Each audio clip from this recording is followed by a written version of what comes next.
I shouldn't have said actual. I didn't mean that at all as a shot to Julius Randle or Jalen Brunson. I apologize. Like, I didn't mean that at all. I just, yeah, cut that. No, we're not cutting anything you've asked to be cut so far. Just so you know. Dude, one day you will be into actual comedies. It's Always Sunny has a podcast in there, and they rewatch their episodes, and every single episode, all the idiots just say throughout the episodes, cut that. So that's all I'm referencing whenever I say that. These references are going to just go over my head, as you know. Going over your head. For those who don't know, XJ doesn't like funny things.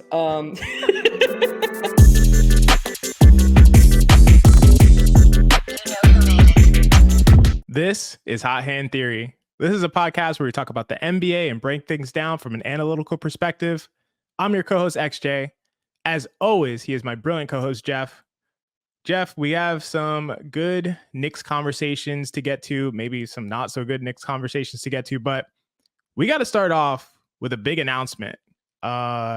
Should I just go for it, get and kind of broadcast our huge announcement for Hot Hand Theory? Yeah, you're the face of the operation. We're definitely both the face of the operation, but I will start it off by talking about it. Geoff, we're going to be doing our first ever live stream this Friday at 6 p.m. Eastern. We will be on the Hot Hand Theory YouTube channel live to talk about ball and answer your questions and generally engage with everyone in the chat. But this also won't be a regular live stream. This will be the beginning of a live stream series where we bring on the stream people from our comments who disagree with us or agree with us on any of our positions or takes. It could be a Knicks fan or a fan of other teams. And we'll just kind of give that person a chance to share their view and really go deep into what their perspective is and why they either agree or disagree with us. And the series is going to be called, beautifully named, Hot Fan Theory. And for our first one, we're going to be bringing on an Orlando Magic fan to talk about what we're getting wrong about Paolo Banchero. You know, Geoff, you and I are notoriously not the highest on Paolo Banchero's performance relative to others, and specifically for this season. So we'll have that fan kind of share their perspective about why they agree with us and or why they disagree with us and what we might be missing. So yeah, Geoff, I mean, we're both really excited about this. We think it's going to be a lot of fun. What are your thoughts? Yeah, I'm super excited about it. I think, we've both been a part of and we watch a lot of NBA and Knicks content. And I think we both share a similar frustration that a lot of it is very one-sided. And so we're so appreciative of the people who take the time to listen to us. And we're also cognizant of the fact that we're not right close to 100% of the time. We do the best we can with the information that we have available, but we're fallible just like anybody else. People come on quite often, comment, and that's just kind of it, like that's it. We try to get back to you the best we can, but of course there's only so much you can do on a computer, when you're typing. Sometimes context is missed, sometimes nuance is missed. We want to give people the opportunity that we've created for ourselves. Not everybody has the ability to just create a platform for themselves. We've been very lucky to have support of people that have helped us build faster than we ever could have imagined. Some people don't have that opportunity. So we want to provide other people who maybe feel like they have a take to get off their chest, or just, listen to us and are like, all right, I like these guys, but I don't necessarily agree with point X, Y, or Z. We want to give them the platform to fully suss out their opinion. And we're going to go into it with an open mind. We're not looking to debate. And if anything, we're looking to, have our minds opened. And we hope that other people will come with the same perspective.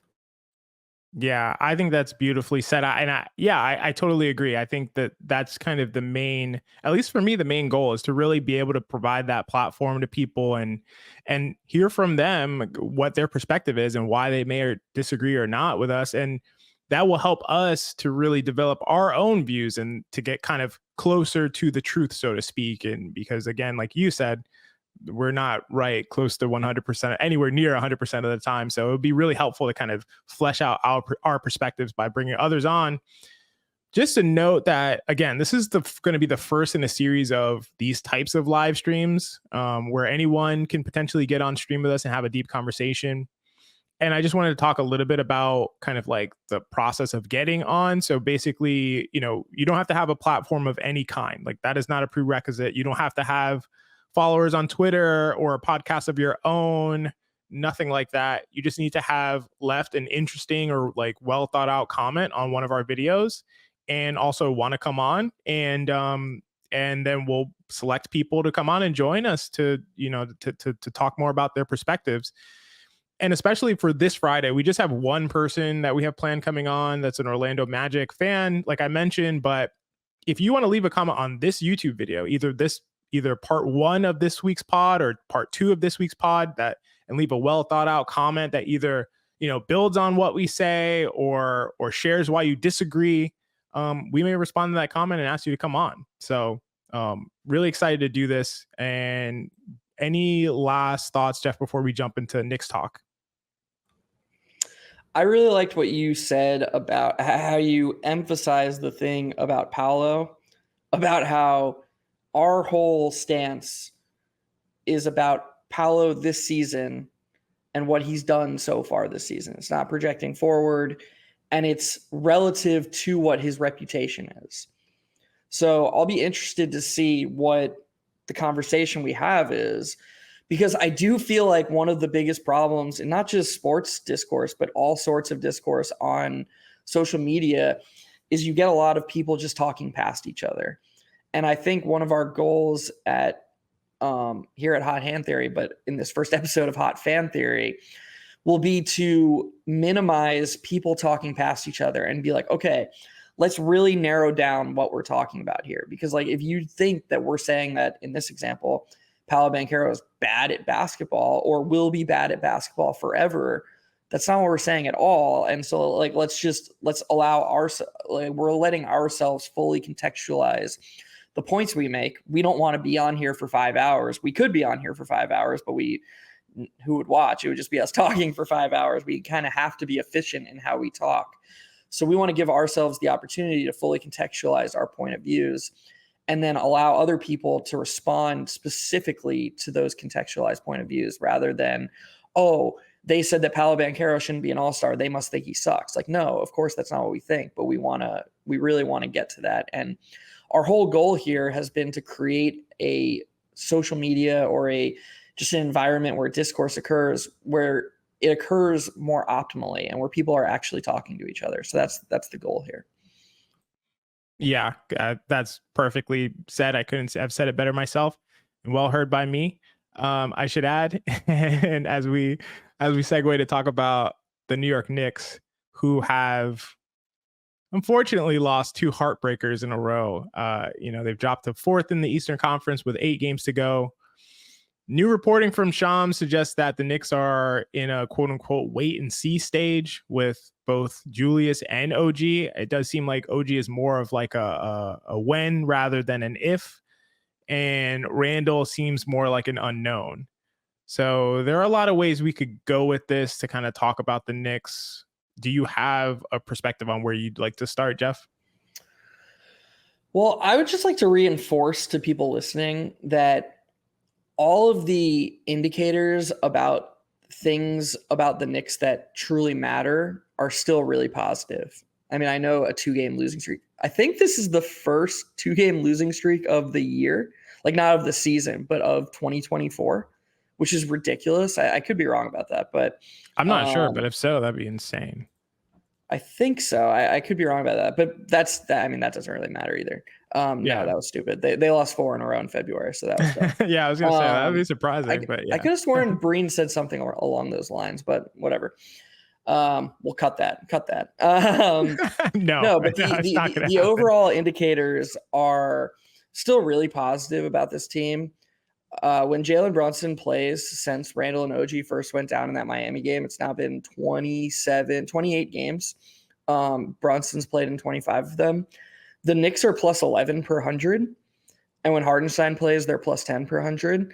They're still crushing the minutes their really good players play.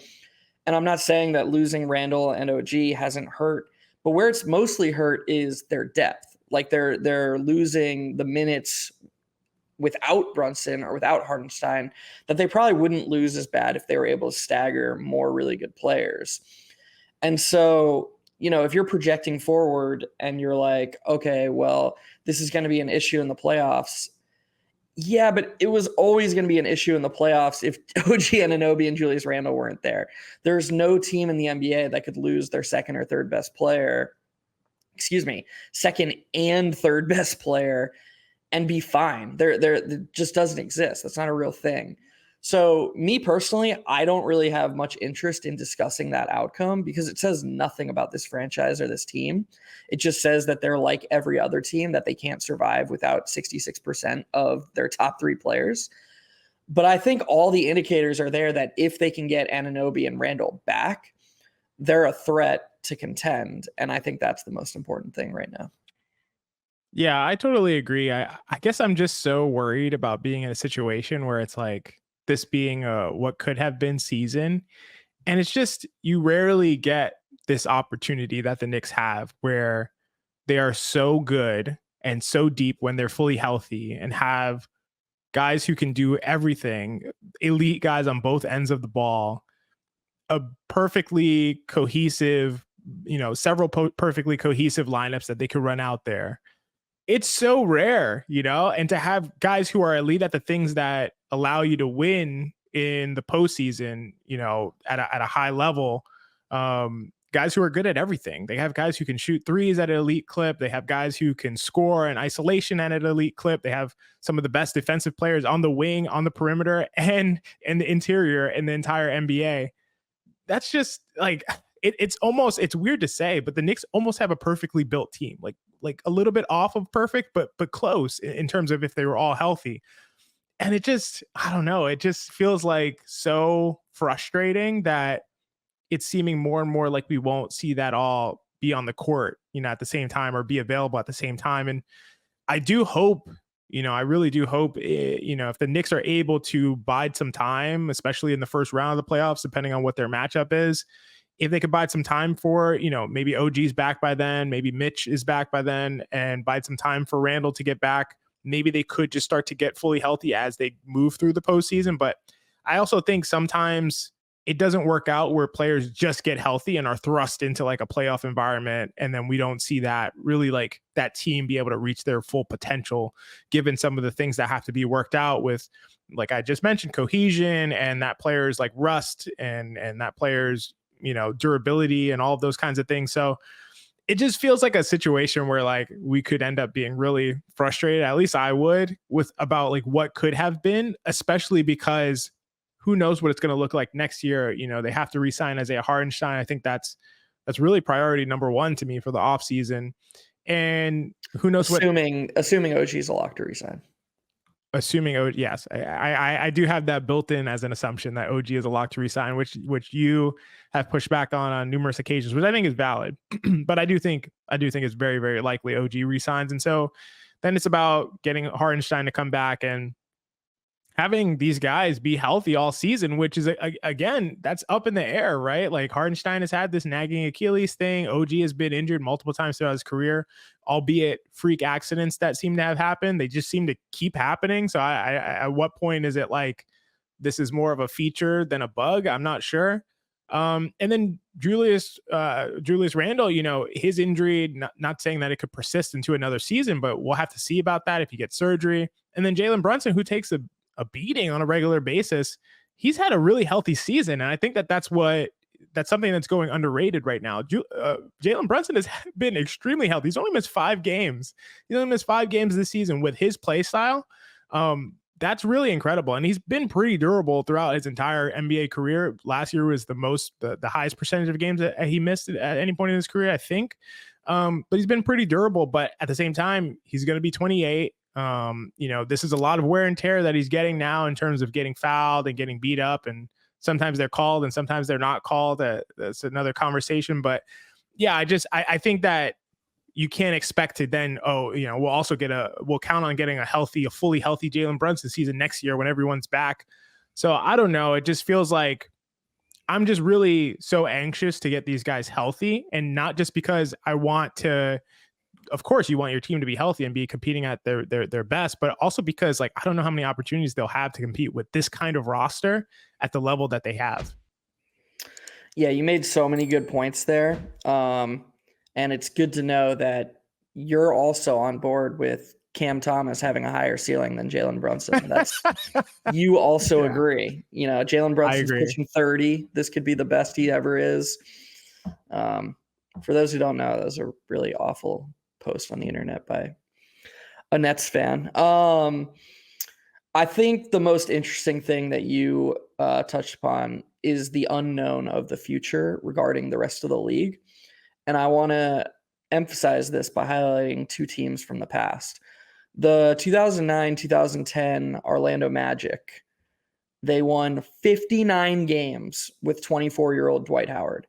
59 games with 24-year-old Dwight Howard. They had a pretty young rest of the team. Of course, they had some older guys. I think they had Vince Carter on that team, but they had and Rashard Lewis was over 30, I believe. But they had young JJ Redick. They had young Ryan Anderson, who was kind of before his time back then. Jameer Nelson was only 27. He was a good player for that team. If you were in the Magic front office at that time, and they lose in the second round to the who'd they lose to? No, they lose in the Eastern Conference Finals to the Boston Celtics. They go down 3-0, and then they lose in 6 to the Boston Celtics in those playoffs. If you're in the Orlando Magic front office at the time, you have to be thinking to yourself, this is only the beginning. This is it. It's only up from here. Dwight Howard is, multiple Defensive Player of the Year award winner. He's a star. He's only 24 years old. Then not out of nowhere, I'm sure people within the industry knew it was going to happen, but the big three forms. The East is basically dead. 2 years later, Dwight Howard isn't even on the team anymore, and the Magic are rebuilding for 5 years. 4 years later, the Clippers, Chris Paul, Blake Griffin, DeAndre Jordan, JJ Redick again. Poor JJ, he's on both these teams. This Clippers team beats the Warriors in 7 games. Then they absolutely collapse against the Thunder in the second round. They lose. They lose in 6 games. They lose in 6 games, and Clippers had to be like, okay, our core is young. We're gonna have plenty more shots at this. Not overreacting to their collapse. Then the Warriors come out of nowhere, change the league, and the West is done. You cannot predict things like this when things like this are going to happen.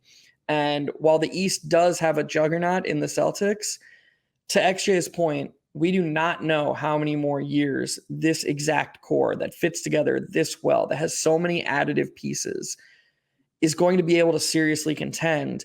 And we have enough data and enough evidence to show that if the Knicks had the full rotation of players this season, they could meaningfully contend for a championship. And we don't know how many more years that can be true for.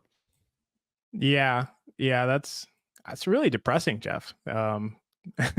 Thanks for bringing up those historic comparisons of teams that had a lot of promise and then ended up really sad. That's really helpful. No, but it's spot on. It really is, and I think part of the issue to me is not just the players and whether they'll stay healthy and all those things and whether they'll even resign, but it's the fact that you don't often see how many players the Knicks have on value contracts, like on the same team. That is so rare. Like essentially every player that they have is on a value contract. The closest one to being paid what they're worth is like Josh Hart. And he just signed, right? I was going to say that. Yeah. Josh Hart is like the closest thing to not a plus EV contract. Yeah. And he's been near the bottom of his output, I would say, this season. Like he's been better recently, but I think it's reasonable to expect him to be better next season. Whereas like all the other players, like Deuce McBride's young. Is Deuce McBride ever going to shoot 45% from 3 again? And like, I don't know, like I'd be surprised. No, Deuce McBride is not going to shoot. I think it's like 42%. He's not going to shoot 42% from 3 again, but I do think he can still get better. I'm glad you brought up Deuce because that's kind of where I was going in terms of the value contracts. Like that is the poster boy for a value contract right now in the NBA. The OKC game that the Knicks just played and lost on a last shot from a game-winning shot from SGA. Deuce McBride played amazing defense on SGA all night. Amazing all around defense, not just on SGA. Geoff, do you remember when Brian Windhorst said on the Hoop Collective and was like, hardcore Knicks fans think like playing Miles McBride more is going to make a difference, and was like laughing at Knicks fans about it. Yeah. It's really funny to think back about that now. Clearly the hardcore Knicks fans who were thinking about that were right. Deuce, to me, was like the best player on the court for the Knicks against OKC, either him or Hartenstein. I think it's one or the other. But and this is not the only time that's been the case. People are going to point out that, okay, Deuce wasn't able to really adequately defend the last shot that SGA made over him. Oh, he's too small or whatever. He played incredible defense against SGA. This is one of the craftiest scorers in the entire league. SGA scores 31 points per 75 with a 64% true shooting and shoots 51% for the mid-range to go along with 9 free throw attempts per 75. Last night, he only scored 19 points on 54% true shooting and only had 4 free throw attempts. I don't think you could say, this is a problem with Deuce or some underlying issue about how he's too small. He's playing against a guy much bigger, much stronger, much craftier than almost anybody in the league.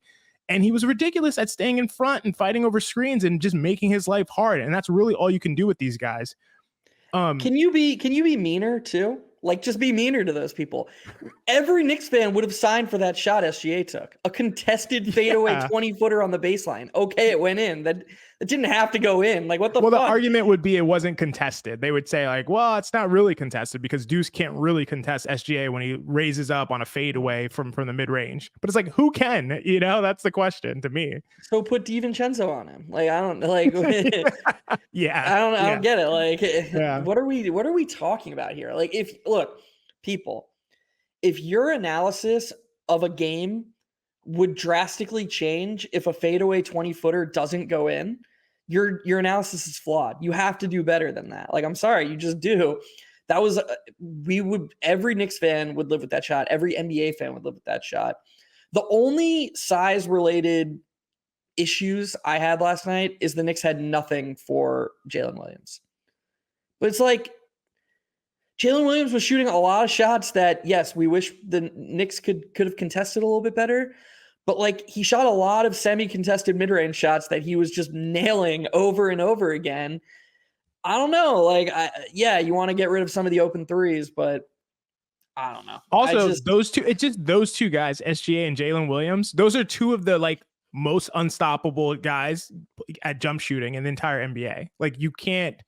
Like, if we did a compilation of Jalen Williams jump shots from the mid-range, like we just went through and scrubbed and looked at all of his mid-range jumpers, they're incredibly contested. And they're cash. It's not like he's like rimming them in. They're perfect. I'm like, I don't understand how he adjusts in midair, how he's like essentially unbothered by any contest from the and Deuce McBride contested a bunch. I texted you about this during the game. At least 2 shots early in the game, Deuce was not the primary defender on Jalen Williams, but rear contested and could have got a hand on them. And Jalen Williams made both of them like perfect jump shots. It's just, those guys are different types of players, and you can't criticize the outcomes like you're saying. You can't criticize the outcomes because elite offensive talents are able to score no matter what kind of defense you play against them. All you can do is try to make things hard for them. That's the best you can do. Yeah. And I think Tibbs is really good at making good players' lives difficult. He dreams up schemes. He puts his players in the right positions. And for the most part, like, you could make the argument that Giddey was getting to the easiest spots on the floor. Yeah. Some of that was due to skill. And then some of that was due to the Knicks. He was the guy they were willing to live with getting to those spots. I think the Knicks are fine with him making open threes. I think most teams are going to live with that when you play OKC. I think where Giddey really showed some skill was the times he, attacked closeouts or was able to beat smaller guys by like spinning and then just getting layups over them. I was impressed by what he showed inside the arc, but he was still, their third option in those starting lineups. I think if you go back and watch for the most part, the way the Knicks defended against SGA and Jalen Williams, there should be very few complaints about both the scheme, the preparation, and the execution of the scheme and preparation by the granted undersized unit. Yep, I think that's totally right. And your point to Giddey, yeah, I agree. I think Giddey had the advantage of, and it's kind of like what we talked about with Amen Thompson the other day. He just had the advantage of operating in so much space, like he's able to get to that spin move and kind of get back to his strong hand and do whatever he wants to do because there's no one around him, because you can't bring help to Giddey. Like you have to stay tight on the real weapons that OKC has. And so he was really able to operate in space. And that's why, honestly, you give any player, any NBA player with skills, a ton of space, they're going to be able to score at a pretty efficient clip. Like the NBA, we've talked about this. The NBA is about helping. It's about defense is about helping. You're not guarding anybody one-on-one. There's nobody good enough to do that on a consistent basis. And even someone who is, Giddey is a tier or multiple tiers below the skill of SGA and Jalen Williams, but he's still good enough to score if you're going to give him a ton of space and have a smaller defender on him and not bring help. Yeah, good luck with anyone who has skills like that, And we talked about this. Well, we sort of touched upon it earlier, but I guess I didn't flesh out the point. People have been complaining about the Knicks offense without Jalen Brunson and Julius Randle, because Julius Randle's out and there are times when Jalen Brunson's not on the court. There's no team that could lose 2 All-NBA scorers and their offense gets better. I think most Knicks fans would agree with that. It's just an unreasonable macro concern to be like, well, what is this team going to do when Jalen Brunson and Julius Randle aren't on the court? No team is going to be able to survive that. It's fucking unreasonable. If you're expecting Leon Rose to somehow have an answer, do you want a super team? This team is so loaded at every single place. I'm sorry the team isn't prepared to thrive when the 2 All-NBA offense first players are off the court. But the reason I bring this up is because if you're complaining or think it's some macro critique of the team that they don't have enough size to stop Jalen Williams, when both OG Anunoby and Julius Randle, their 2 biggest and best one-on-one wing defenders, again, Josh Hart is a better defender than Julius Randle. But if I want someone switched onto a Jalen Williams type or even a Jason Tatum type, I think I'm going with Julius Randle over Josh Hart. He's proven that he's an elite he's elite specifically at switching one-on-one onto wings and holding his own. I was just going to say maybe Precious. Maybe I would take Precious over Julius in those situations. But yeah. I'm just assuming he's not in the rotation when fair. If I'm being honest. Yeah. No offense, Precious. And that's again, that's how fucking good this team is. Precious is a fine player. He can play as a backup center who can switch and can attack the offensive glass. He's shown a willingness to shoot wide open threes. That means something, that's more than a lot of backup centers. I don't even consider him as part of the equation because the Knicks' depth is so immense. But if you take away the 2 biggest and best one-on-one wing defenders, of course there's going to be some size issues. This isn't some macro concern. They don't need to get bigger. They don't need to go out and get more offensive players. They just need to get healthy. That's all the Knicks need. And to your original point, you just hope that if it's not this season, that the league doesn't change drastically next season so that they get a chance to play a full season together. Yeah, that's the hope. And to be honest, it's kind of okay that it's not this season because I think Boston and Denver have such an edge on the rest of the league right now that, even if this was maximum strength Knicks, they would still be obviously big underdogs against either one of them. But at the same time, I do think kind of to loop back to my point about Deuce McBride, his contract is maybe one of the most valuable contracts in the NBA, maybe one of the most valuable contracts in the NBA over the last several years when you think about it. So NBA University just did a post about his last 15 games. Deuce McBride, 14 points on 64% true shooting, 45% from 3 on 6 attempts per game, 3 assists and over 1 steal. This dude is going to be making $4 million for the next 3 years, Geoff. $4 million. The average NBA salary is $10 million, and the veterans minimum is $3.2 million. Deuce McBride is 23, and even if his shooting falls a little bit, which I think we both expect that to happen, he's going to get better in the long run overall as a player.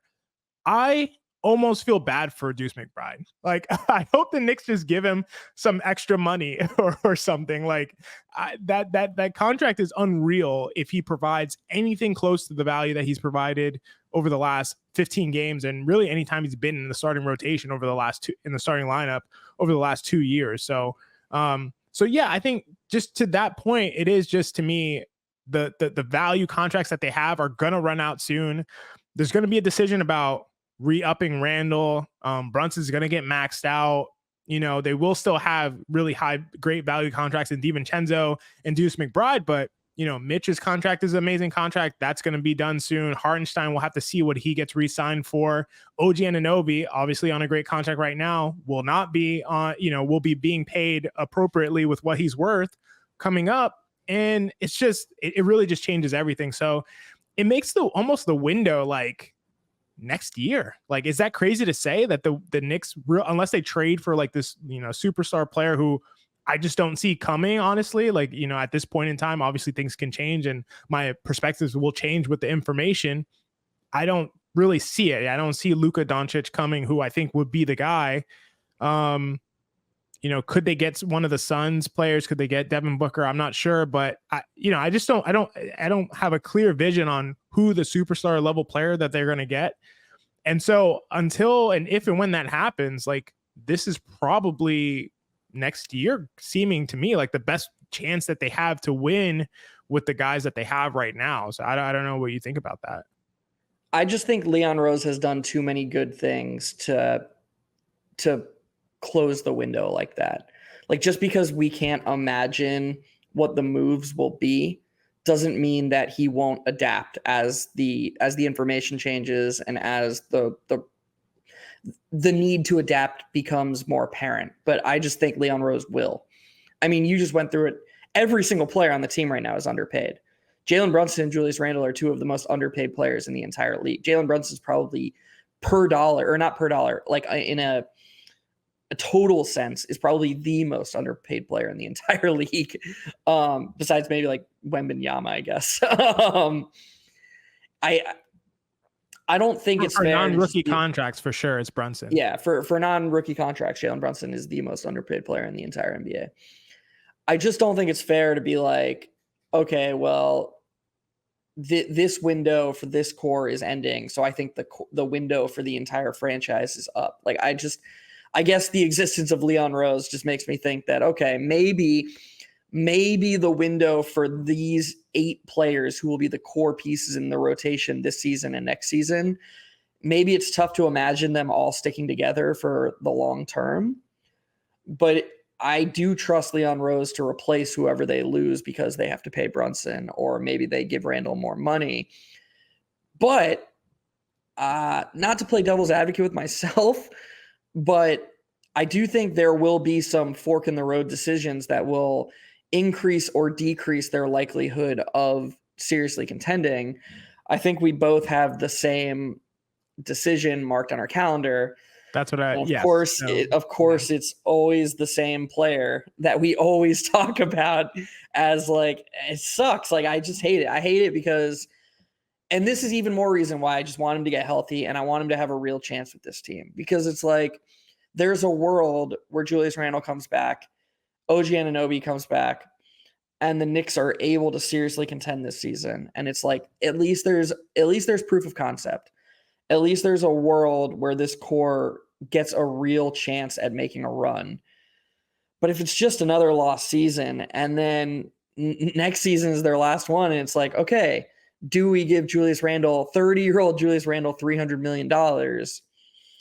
I don't know. It's too early to have that conversation, but I assume that is one of the decisions you had in mind in terms of like something that will define how far this franchise can go in the next 5 years. Yeah, so I'm glad you brought it up, because I agree with you. Leon Rose has done like an unbelievable job, just an unbelievable job. But all of that to me, and what I was talking about with the window, is the same window that you're alluding to, which is whether you sign Julius Randle, you re-sign Julius Randle, and what contract you sign him to. And to me, that really will dictate. And this is the reason why I didn't like the trade for the Indiana Pacers so much with Pascal Siakam. It's not because Siakam's not a good player. Siakam's a really good player. I mean, we thought he was an all-star this year. We would have put him in the all-star game. Siakam's a really good player. Like, but the point is that to me, that deal for Indiana locked them into a ceiling that is not a championship ceiling. And so what's the point? I mean, what's the point if you're locking in the ceiling, you're saying, hey, this is the guy that we get. This guy we're going to max out. He's going to play against with another max player. Given the second apron and other different cap constraints, these are going to be kind of our primary guys for the core. It's like, well, you're not going to win a championship with that. So to me, it's the Knicks are looking at a similar situation. Are we going to say our core is going to be Julius Randle and Jalen Brunson, and these are the guys that we're going to max out, or for Brunson definitely max, Randle maybe approaching a max? To me, that would require you then to get guys like Deuce McBride on these ridiculous value contracts, guys like Isaiah Hartenstein. You got to find more of these guys now. You got to say, we're going to get, potentially a top center in the entire NBA and a top 2 or 3 defensive center in the league and pay him $8 million a year. Like that's kind of what you're going to have to do if those two guys are making so much of your cap. And that just makes the thing so much harder. And so that's why I was referring to when I was talking about the window. Not that I don't have faith in Leon Rose, but you're asking Leon Rose to operate essentially with both hands tied behind his back if you're now, Julius Randle assigned to like a huge percentage of your salary cap. And that would just make the job extremely difficult for even the best people in the world at it, which I think Leon Rose is one of them. Yeah, the only question I would have for you is, haven't the Knicks kind of position themselves in a way where if they believe in this core, they believe in Deuce, there's no reason, even with Randle and Brunson making a ton of the cap, there's no reason that they can't keep retaining their guys, assuming they want to be Knicks. Like, they would just have to be operating well over the cap. So hypothetically, again, let's just say they believe that, OG Anunoby, Deuce McBride, Dante DiVincenzo, one of, if not both of, Mitchell Robinson and Isaiah Hartenstein, they believed that core was just good enough for the next 5 years. Even though they'd be operating well above the cap, there's no reason they couldn't just keep extending those guys and keep re-signing them. That's the beauty of the NBA. That's how it works. It's not like the NFL. It's not like, oh, actually, now that Brunson and Randle are making more, you're shit out of luck. You can't re-sign those guys. Once you have their bird rights, you can keep retaining them. So unless Dolan is like, oh, nope, sorry, we're not going to be operating well over the cap, I don't want to pay the tax, which I can't say with any confidence he will or won't do. I don't think he'll do that, but I do think that the Knicks will be able to keep these guys. And then also draft picks, if they're good, they're going to keep drafting in the 20 to 30 range. They have a good history. They drafted Grimes, they drafted Deuce, they drafted quickly. I do see a world where they just keep this core around. Do you not see that? That's a good point. Something, and I don't have really concrete evidence to share this, something inside of me feels like that won't happen. And the key, and why I started out this conversation by saying like the key for next year or this offseason is to sign Isaiah Hartenstein, is because I have a very scary feeling that Hartenstein won't be back next year, and I hope that's not true, but I could see that happening. But overall, you're right. Yeah, if they really wanted to ride with this core and say, this is our team, it's going to be composed of the big three of Brunson, Randle, and OG, and then supporting pieces of Hartenstein, DiVincenzo, Hart, and like Deuce McBride and Mitchell Robinson. They could definitely go that direction. So that's totally true. But I guess I'm concerned that one, they won't necessarily be able to keep that core and they wouldn't go that direction. And then two, if they do go that direction, they become fringe contenders to me as opposed to like alpha contenders, which I think they would become or could become if they did something else with the percentage of salary cap that they're going to be allocating to Julius Randle. So that's this where my fears stem from. But yes, you're totally right. Yeah. So this is really interesting to me. So, I feel obligated to just keep pushing back. or at least ask questions that maybe, like, I don't expect you to have an answer or a specific answer, because who knows who will be available at that time. But if you think about the Knicks cap situation, they're gonna give OG whatever OG is able to get. That's what we both believe for the most part. You want them to retain Hartenstein, right? Like, Yeah. I think you feel pretty strongly about that. Yep. They are going to keep Mitchell or they're going to keep Dante DiVincenzo. They're probably going to keep Josh Hart unless they're packaged for, an actual superstar, like a legit better than Jalen Brunson superstar. Yep. I shouldn't have said actual. I didn't mean that at all as a shot to Julius Randle or Jalen Brunson. I apologize. Like, I didn't mean that at all. I just, yeah, cut that. No, we're not cutting anything you've asked to be cut so far. Just so you know. Dude, one day you will be into actual comedies. It's Always Sunny has a podcast in there, and they rewatch their episodes, and every single episode, all the idiots just say throughout the episodes, cut that. So that's all I'm referencing whenever I say that. These references are going to just go over my head, as you know. Going over your head. For those who don't know, XJ doesn't like funny things. Although High Hand Theory, I think, is a pretty funny podcast. So that is the full encapsulation of his point. It is not more nuanced than that. That is just it. He just does not like funny things.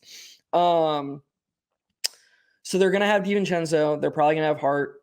They're going to have one, if not both, of Mitchell Robinson, Hartenstein. When it gets to the point where they are considering extending or re-signing Julius Randle, I don't know what other options they have. They're going to have then, because they're going to already be operating well over the cap. So it feels to me almost like a Tristan Thompson 2016 situation, which, for those who don't know, everybody laughed at the Cavs after they gave Tristan Thompson 5 for 100. Oh, all he does is rebound and play defense. Anybody can do that.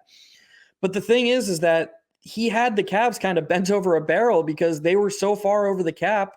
If they didn't give Tristan Thompson what he wanted, they would have just lost him for nothing. They didn't have the ability to replace Tristan Thompson with anything else. It was either this core piece who, if anybody watched the Cavs back then, knows he wasn't just this easily replaceable piece. He mattered to them. He got all their offensive rebounds. He was their rim protection. He was important back then. And it was either lose him for nothing or overpay him. And I think when you have LeBron James, Kyrie Irving, and Kevin Love all near or in their primes, it's okay to slightly overpay for someone. I think the Knicks are going to get to a place where if it's lose Julius Randle for nothing or overpay him, it might actually be optimal to overpay him. I think, of course, that's absolutely true. If it's those are the two options. You overpay him, like that's not even a question. To me, it's like, can you act? And I don't know the full cap machinations, to be fair, but can you act prior to that decision point, right? And that's why this has been such a thing that I've harped on over the past 2 years. Can you act prior to the point where you get to the fork in the road where you're left with that, with those two options? Either I overpay Julius Randle or I lose him for nothing. Those are two bad options to me.